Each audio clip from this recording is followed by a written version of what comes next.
So Warf started 20 plus years ago, 22 years ago.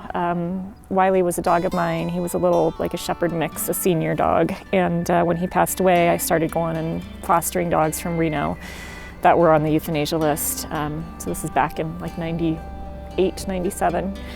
And then a couple of friends, one day I went and I took, I think it was 4 dogs. I put them all in my Honda Accord, and they had, back then there was no computer system, so when they were going to euthanize a dog, they would turn the corner of the card on the cage down. And I asked what that meant, and when they told me, I said, okay, I'll take all 4 of them.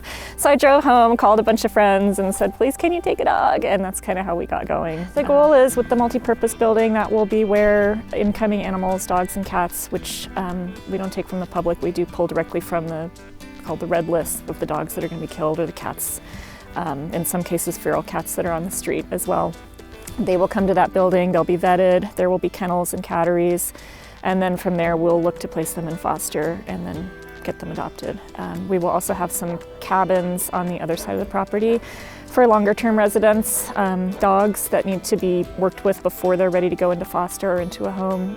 They're more home-like, so they're not in a kennel or in a cage. And then we'll have catteries for feral cats that obviously don't want to be released out into the world. So from the shelters, we don't really have any idea what we're getting because they're so stressed that, you know, a timid dog in a shelter might be bonkers when he gets out, or vice versa. So that will be for the dogs that need some more behavioral work. We are going to work with a program called Playing for Life. And what they do is they come out and train your volunteers. The bigger, high-energy dogs that maybe aren't so social with other dogs are allowed to interact.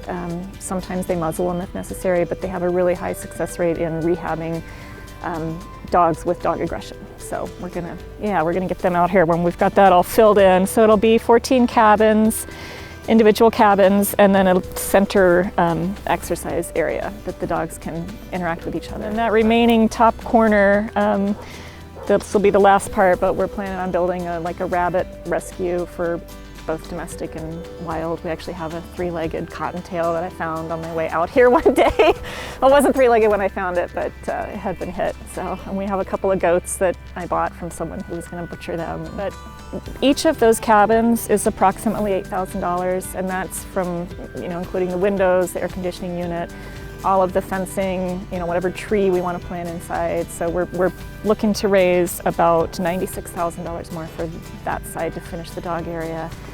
This building, we have a total of, I think, $460,000 invested in this property, and that's including, putting in the well and buying the land and everything else.